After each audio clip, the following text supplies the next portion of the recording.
Assalamualaikum warahmatullahi wabarakatuh. Alhamdulillahirabbil alamin.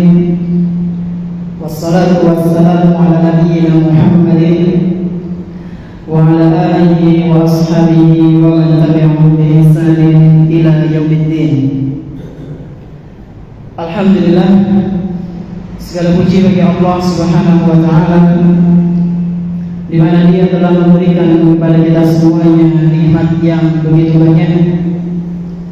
Dan di antara kenikmatan-kenikmatan yang telah Allah Subhanahu wa taala berikan kepada kita, yaitu berupa nikmat iman, nikmat Islam, nikmat sehat, nikmat kita bisa kembali menghadiri majelis taklim di salah satu rumah Allah Subhanahu wa taala yang kita cintai. Kita berharap kepada Allah Subhanahu wa taala, semoga apa yang kita lakukan pada kesempatan malam yang berbahagia kali ini bisa bermanfaat untuk kita, bisa kita amalkan dalam kehidupan sehari-hari, sehingga bisa menjadi bekal kita kelak ketika berjumpa dengan Allah Subhanahu wa taala di hari akhir nanti. Allahumma amin. Lalu pula salawat serta salam semoga senantiasa tercurah dilimpahkan kepada Nabi kita yang tercinta, Nabi Muhammad sallallahu alaihi wasallam, serta para keluarganya, para sahabatnya dan umatnya yang senantiasa mengikuti sunnah-sunnah beliau hingga hari akhir nanti. Jamaah salat maghrib Masjid Nurul Huda yang semoga senantiasa dimuliakan oleh Allah Subhanahu wa taala. Suatu hari salah seorang sahabat Nabi sallallahu alaihi wasallam yang bernama Abu Hurairah. Abu Hurairah ini kunyah. Nama aslinya para ulama berbeda pendapat, tapi pendapat yang mendekati kebenaran itu namanya adalah Abdurrahman.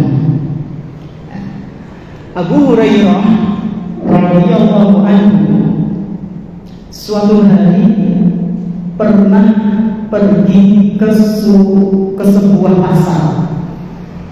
Abu Hurairah radhiyallahu anhu suatu hari pernah pergi ke sebuah pasar, tindak pekan. Ketika sudah sampai ke pasar, beliau tidak membeli apapun. Dan terus ngapa Ustaz di pasar? Saya ambil aja ya. Nah terus ngapain Abu Hurairah radhiyallahu anhu ke pasar Ustaz? Diceritakan di situ dalam riwayat, dalam sebuah kisah, Abu Hurairah radhiyallahu anhu ke pasar lalu menyeru para penduduk pasar. Jadi berteriak, Abu Hurairah radhiyallahu anhu berteriak kepada orang-orang yang sedang ada di pasar.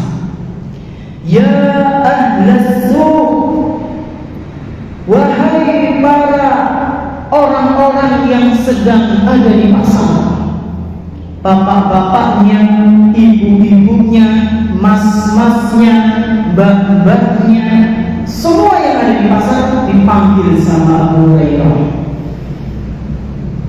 Mereka masih sibuk dengan dagangannya, dengan jual belinya, dipanggil lagi. Wahai para penghuni pasar, masih pada sibuk. Dipanggil lagi sama Abu Hurairah. Wahai para penghuni pasar, orang-orang tengah pasar. Setelah yang ketiga kalinya, ada yang menyahut, 1-2 orang menyahut teriakan dari Abu Hurairah ini. Wahai Abu Hurairah, wahai Abu Hurairah, kamu ini lagi kenapa? Kok tiba-tiba ke pasar, tahu-tahu teriak-teriak gak jelas manggil-manggil orang yang lagi pada sibuk jual beli, bertransaksi. Kamu ini lagi kenapa? Maka Abu Hurairah radhiyallahu anhu mengatakan, ketahuilah wahai para penghuni pasar, sesungguhnya Muhammad sallallahu alaihi wasallam, sesungguhnya Muhammad sallallahu alaihi wasallam sedang membagi-bagi warisan di masjid. Langsung pada terima warisan. Rasulullah sallallahu alaihi wasallam sedang membagi-bagi warisan di masjid, langsung pada duduk. Cepat kalian ke sana, ambil warisan tersebut, ambil jatah kalian. Berguduk mereka semua meninggalkan pasar, semuanya. Mereka pun datang ke masjid. Enggak selang berapa lama, mereka balik lagi ke pasar menemui Abu Hurairah dengan perasaan yang kesal. Wahai Abu Hurairah, kamu tadi mengatakan katanya Muhammad sedang bagi-bagi warisan di masjid, tapi ketika kami datang ke sana gak ada warisannya sama sekali. Dan terus Abu Hurairah tanya, apa yang kalian temukan di masjid? Saya hanya melihat Muhammad SAW sedang duduk kemudian menyampaikan agamanya. Maka Abu Hurairah radhiyallahu anhu mengatakan, tilka warasatun Nabi sallallahu alaihi wasallam. Itulah warisannya Nabi sallallahu alaihi wasallam. Kemudian Abu Hurairah membacakan sebuah hadis, innal anbiya, sesungguhnya para nabi itu lam yuwarrisu dinaran wala dirhaman. Ketahuilah sesungguhnya para nabi itu mereka tidak mewariskan dinar dan juga dirham. Innama warrasul ilma, sesungguhnya para nabi itu mereka mewariskan ilmu. Faman akhadahu akhadha bihadzin wafir. Barang siapa yang mengambil ilmu tersebut, ilmu dari Nabi Muhammad SAW melalui hadis-hadisnya yang sahih, sungguh dia telah mendapatkan bagian yang sangat luar biasa. Jemaah rahimani wa rahimakumullah, baik kita sadari maupun tidak, berkumpulnya kita di sini sedang menikmati, sedang berusaha mengambil bagian kita dari warisan Nabi Muhammad SAW. Maka berbahagialah Pak, jika hati kita terketuk untuk mendatangi masjid, untuk beribadah plus ngaji. Itu adalah karunia dari Allah Subhanahu wa Ta'ala yang luar biasa. Panjenengan dikehendaki oleh Allah untuk mendapatkan warisan Nabi. Nabi Muhammad SAW bukan sembarang orang. Beliau telah meninggalkan warisannya, yaitu berupa ilmu agama. Dan kita di sini sama-sama sedang berjuang untuk bisa mendapatkannya dan mengamalkannya dalam kehidupan sehari-hari. Jemaah rahimani wa rahimakumullah, orang yang menuntut ilmu itu akan dimudahkan jalannya ke surga.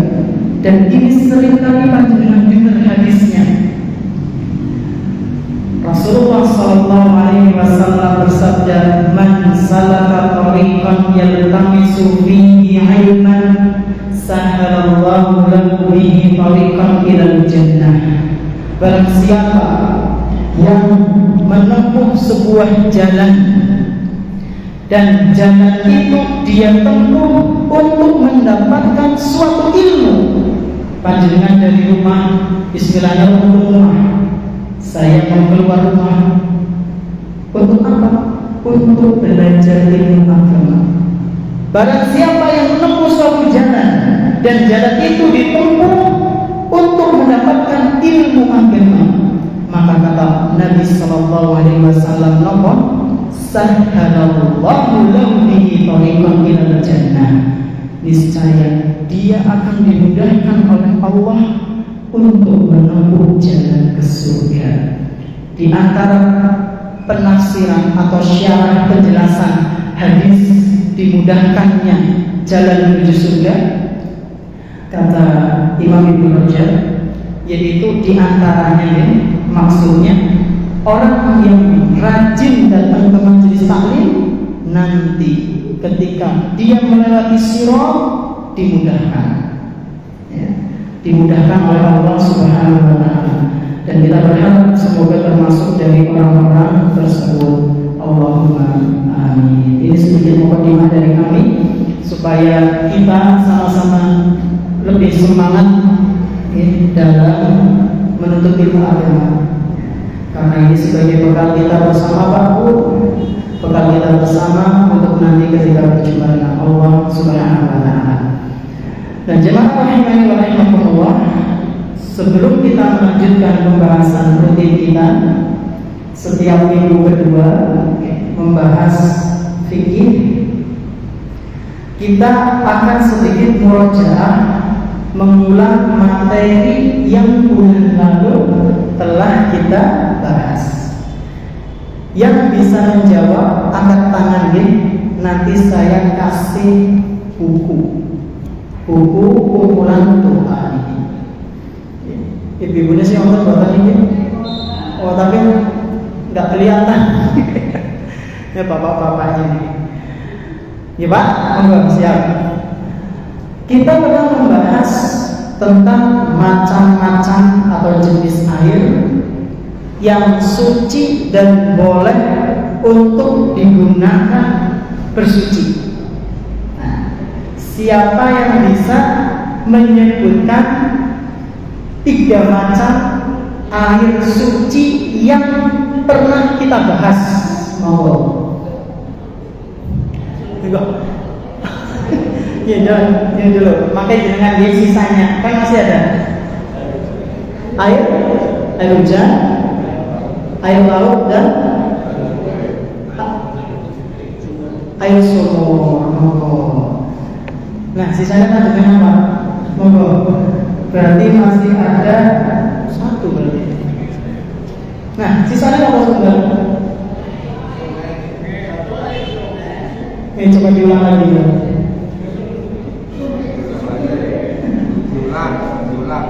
Diulang sampai diulang. Air sungai, air laut, sumur, sudah mungkin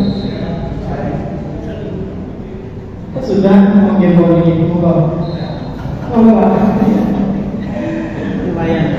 Buku mustajab pikir pilihan. Nanti insyaallah bulan depan ada hadiah lagi. Mungkin saya banyak ini cuma 2 ini besok mungkin bawa berapa 3 atau 4 gitu. Ibu mungkin nanti ada bapaknya di sana coba untuk mengetahui siapa yang akan. Nah, kita sudah membahas macam-macam air hujan, laut, sungai, sumur. Dan kali ini kita akan membahas 3 jenis air. Yang terakhir ini kita sudah 2 bulanan bahas air, terus ini pertemuan terakhir insyaallah pembahasan mengenai air. Ya, maksudnya jenis-jenisnya atau macam-macamnya. Yang akan kita bahas yaitu sumber mata air es dan salju. Sumber mata air es dan salju. Jadi totalnya ada berapa Pak? Ada 7. Air hujan, air laut, air sungai, air sumur, sumber mata air es, dan air salju. 7 jenis ini suci Pak. Kalau panjenengan kena pencitraan air itu, maka tidak najis. Sebelum kita masuk ke pembahasan kita hari ini, kami ingin membawakan dalil yang kemarin sempat tertinggal, yaitu dalil mengenai air sumur, air sumur. Dalilnya adalah dalam sebuah hadis yang diriwayatkan oleh Imam At-Tirmidzi, dan hadis ini dinilai sahih oleh sebagian ulama, diantaranya Syekhul Albani, bahwasanya dari Abu Sa'id Al-Khudri radhiyallahu anhu, ia pernah berkata, "Qila ya Rasulullah." Pernah ada orang datang kepada Rasulullah sallallahu alaihi wasallam lalu bertanya, "Wahai Rasulullah,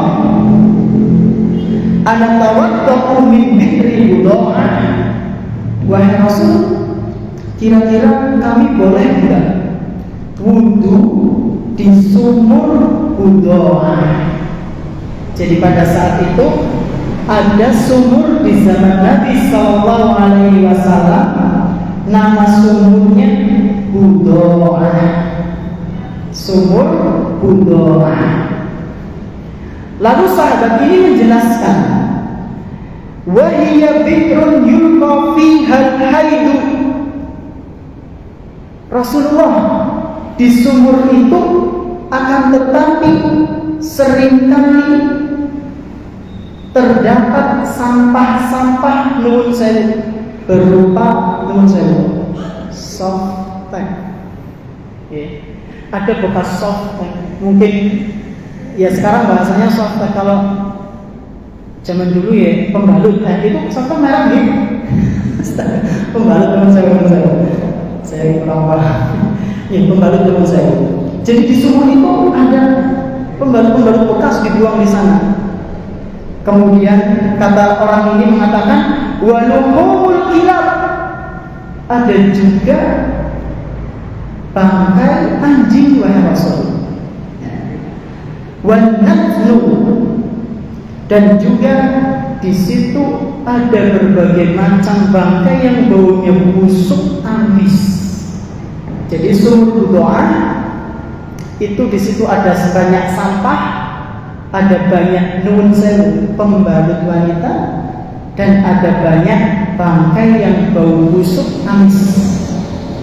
Sahabat ini tanya, apakah kami boleh berwudu wahai Rasul di sumur itu? Kemudian Rasulullah SAW menjawab, innal ma'a tahurun la yunajjisuhu syai'un. Sumur itu gak apa-apa, suci, tidak membawa najis sama sekali. Jijik. Ya benar, kita jijik. Nah kalau kita jijiknya gak usah mati di situ. Kalau misalnya ya ada sumur yang seperti itu. Nah ini kan masih secara global. Ini sumur kecil atau besar atau bagaimana? Para ulama kita menjelaskan pentingnya kita belajar, jangan otodidak. Harus dengan kitab-kitab ulama yang menjelaskan hadis-hadis tersebut. Para ulama dari kalangan mazhab Syafi'i menjelaskan bahwasanya air yang ada di sumur Buda'ah pada saat itu adalah air yang sangat banyak melimpah karena sering turun hujan di situ. Jadi airnya itu sangat banyak sekali.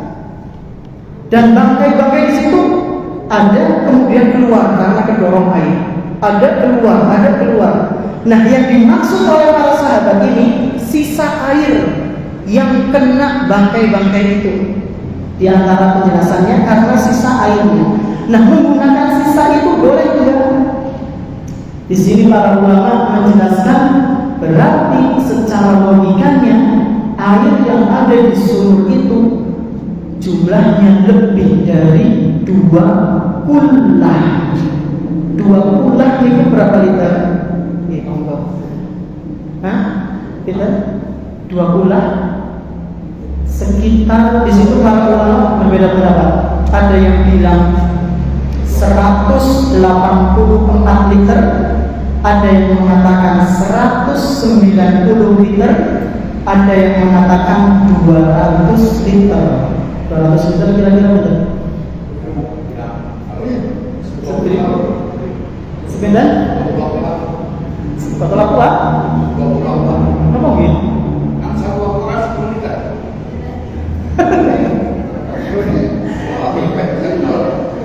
Ada juga yang mengatakan sebab mandi itu sudah cukup. Nah, sumur itu lebih banyak airnya daripada 200 liter, maka tidak mengapa. Dan ini dijelaskan di hadis lain bahwasanya pernah para sahabat radhiyallahu anhu mereka sedang berjalan lalu melihat ada genangan air yang sering diminum oleh hewan-hewan buas, dan para sahabat bertanya kepada Rasulullah sallallahu alaihi wasallam, "Wahai Rasul, apakah boleh kita berwudu dengan air tersebut yang pernah dijilati oleh hewan buas, jadi hewan yang suka memangsa, tapi airnya banyak wahai Rasul?" Kemudian Rasulullah SAW menjawab, "Idza kana al-ma'u qullatayn lam yahmilil khabath." Apabila air itu membawa 2 kullah, maksudnya airnya itu jumlahnya lebih dari 2 kullah, lebih dari 200 liter, maka air itu sudah pasti tidak membawa najis. Hadis riwayat Tirmidzi dari Sahih Al-Bukhari. Ini sedikit mengenai sumur yang kemarin sebenarnya sudah kita bahas, cuma ada dalil yang tertinggal. Dan sekarang kita masuk ke jenis air berikutnya, yaitu sumber mata air. Sumber mata air. Sumber mata air yaitu maksudnya air yang bersumber dari pegunungan. Di antaranya itu air yang bersumber dari pegunungan. Kenapa bisa dihukumi sumber mata air ini sebagai air yang suci dan menyucikan? Karena air tersebut masih murni. Para ulama menyebutkan kenapa dihukumi sebagai air yang suci, karena air tersebut air yang masih murni. Dan dalilnya apa Ustaz? Dalilnya dari kalangan para ulama, di antaranya adalah ulama dari kalangan madzhab Syafi'i lagi. Mereka berpendapat sumber dari dalil yang menyatakan mata air itu suci sebuah hadis yang diriwayatkan oleh Imam Abu Dawud, At-Tirmidzi, An-Nasa'i, Imam Ahmad, dan beliau menyatakan hadis ini sahih, sementara Imam At-Tirmidzi menilai hadis ini hasan. Nabi SAW bersabda, "Al-ma'u la yunajjisuhu syai'." Air itu tidak membawa najis sama sekali. Nah, para ulama menjelaskan air itu maksudnya apa? Di situ ada 3. Sumber mata air, dan air yang ada di dalam jumlah banyak, di situ ada kotorannya. Di situ tidak ada najis atau kotoran. Ini sebagai dalil bahwasanya mata air atau sumber mata air itu suci, airnya suci dan bisa menyucikan. Ini yang kelima, Pak. Ini yang kelima. Kemudian yang keenam yaitu air es. Yaitu air es. Ini air es. Air es merupakan air yang suci, air yang suci, tidak najis.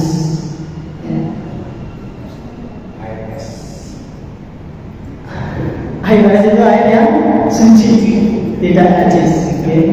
Dan harus kita pahami nun sewu di antara kelemahan saya itu kalau sedang ngisi terus nun sewu ngelakukan. Ini nanya saya dari mana? Oh, Saya dari tadi maksudnya. Oh, nun sewu Pak. Oke, salam. Kalau misalnya Allah berusaha kita saya akan dengerin. Makanya kalau saya memang kelemahannya terus itu. Kalau misalnya itu sulit untuk konsentrasi, jadi kasihan jamaahnya. Matur nuwun jasa kalau IS nih Pak Bu, IS ini suci dan bisa menyucikan. Dan yang menyucikan itu adalah es yang bukan kotak-kotak, bukan es yang masih keras itu ya nggak bisa dimanfaatkan. Yang bisa dimanfaatkan adalah es yang dingin dan itu mencair, yang masih mencair. Para ulama menjelaskan seperti itu. Berarti es lilin, es teh, es malik itu yang nggak bisa. Rasa stroberi, melon, mangga, buah nggak bisa. Kita harus ingat di antara kaidah yang digunakan untuk bersuci adalah di antaranya tidak berasa, tidak bau dan tidak berwarna. Ini di antara kaidah umum dalam menggunakan air. Dalilnya apa Ustaz? Dalilnya dalam sebuah hadis riwayat Imam Bukhari dan Imam Muslim. Rasulullah SAW berdoa di doa iftitahnya. Apal panjenengan? Alhamdulillah, insyaallah. Ketika sedang sholat kemudian baca apa? Doa iftitah. Mereka berdalil dengan itu, di mana Rasulullah SAW berdoa, Allahumma ba'id baini wa baina khataayaya kama ba'adta bainal masyriqi wal maghrib. Ya Allah, jauhkanlah antara diriku dengan kesalahan-kesalahanku sejauh timur dan barat. Ini pertama.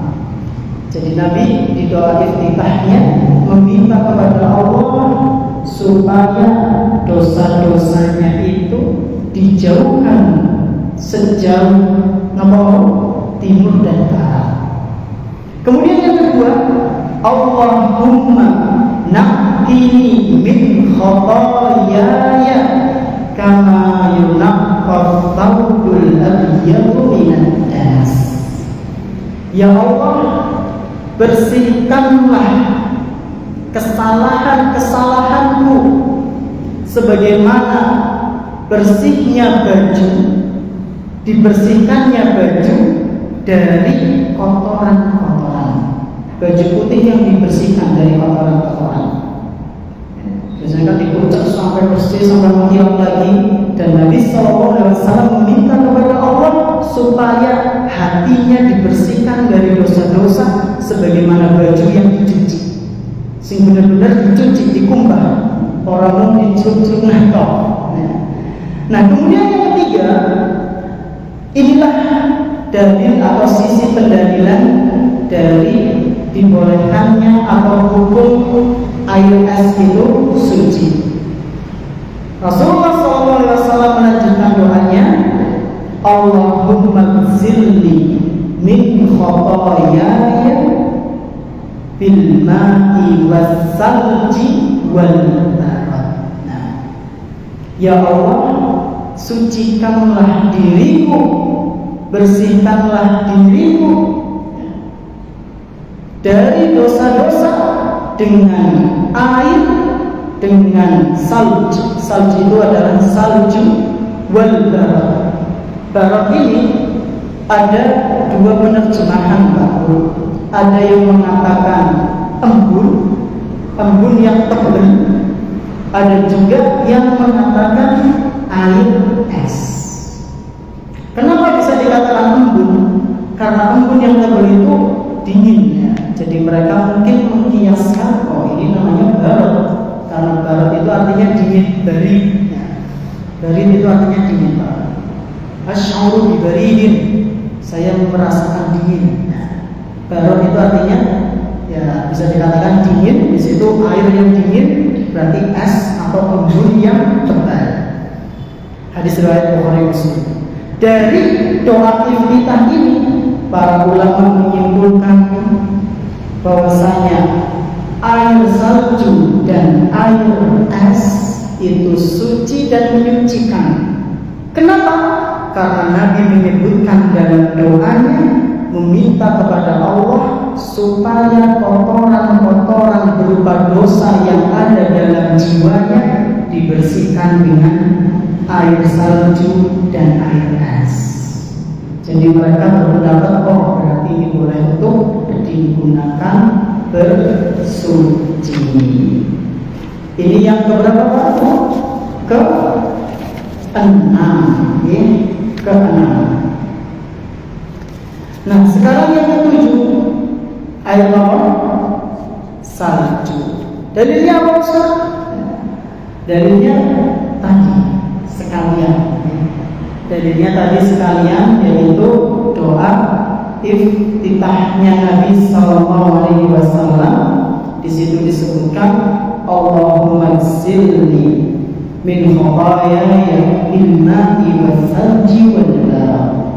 Bersihkanlah kesalahan-kesalahanku ya Allah dengan air, dengan salju dan juga dengan es. Yang kedua, air, salju.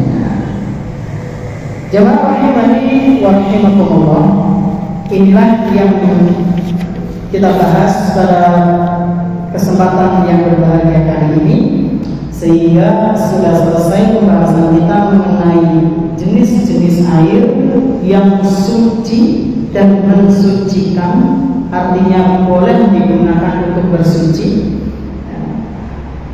yaitu air hujan, air laut, kemudian kembali sungai, sumur, sumber mata air, terus kembali es dan salju. Masya Allah. Dan mungkin nanti timbul pertanyaan, Ustaz, gimana tadi itu mengenai masalah yang di sumur, Ustaz? Kalau kotor gimana? Ya panjenengan kalau merasa tidak mau mengambil air dari sumur yang kiranya kotor, panjenengan boleh mencari yang lain. Ya. Kalau panjenengan merasa keberatan dengan air yang bau, ya, padahal itu lebih dari 2 kulah, lebih dari 200 liter, panjenengan kurang nyaman, ya udah cari yang lain. Ya. Inna hadzal din yusrun. Sesungguhnya agama ini mudah. Yassiru wa la tu'assiru. Ini pesannya Nabi ketika mengutus salah seorang sahabatnya untuk berdakwah. Yassiru wa la tu'assiru. Permudahlah, jangan dipersulit. Agama itu mudah, nggak sulit, nggak. Memang ada syariat Islam yang menyulitkan? Nggak ada. Kecuali personnya itu yang mungkin nun saya malas ya. Tak puasa lagi meriang, kon puasa enggak? Panjenengan boleh nggak puasa? Alhamdulillah. Tapi yang runtah. Ustaz, aku sih lagi meriang nih Ustaz. Aku sholat sikilnya berdua, mau tiba ya duduk sholatnya. Kalau duduk isi mulut geliat kan Ustaz, berbaring. Berbaring masih geliat. Ya pakai isyarat kalau gerakannya masih sulit, ya nun sewu yang kena stroke itu kalau masih sadar itu harus sholat. Nggak ada alasannya. Lah wudunya gimana? Diwudukan. Kalau ternyata kedinginan tambah sakit gimana? Ditayamumkan. Kapan seseorang istirahat dari ibadah? Ketika meninggal isi di sholat. Benar-benar wis dikubur itu baru sudah. Kata Allah Subhanahu wa taala, wa'bud rabbaka hatta ya'tiyakal yaqin. Dalam surat Al-Hijr ayat 99. Beribadahlah engkau kepada Allah sampai datang kematian. Al-yaqin di situ adalah kematian. Jadi kita diberitakan ibadah kepada Allah Subhanahu wa taala sampai mati. Kalau besok kita meninggal, ya udah besok selesai ibadah. Kembali lagi ke tadi, agama Islam itu mudah ketika kita mengetahui hukum-hukum dari berbagai macam jenis air, maka ketika ketujuh itu ada di hadapan kita, ada air suci biasa, ada sumur yang mungkin banyak volumenya, lebih dari 300 liter atau 500 liter, ada air es yang mencair, ada dari sungai yang deras. Panjenengan tinggal milih, nggak usah bikin ribet. Milih yang telah kita ketahui ilmunya. Agama ini mudah, maka jangan dibikin susah. Berapa menit lagi, Pak? Sudah selesai? 3 menit lagi. Monggo, wonten enten sing badhe lakukan. Sesuai tema ini. Bersama.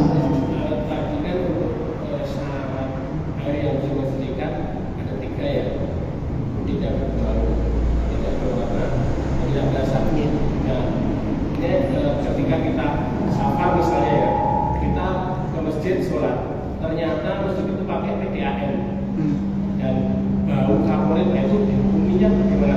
Terima kasih. Iya.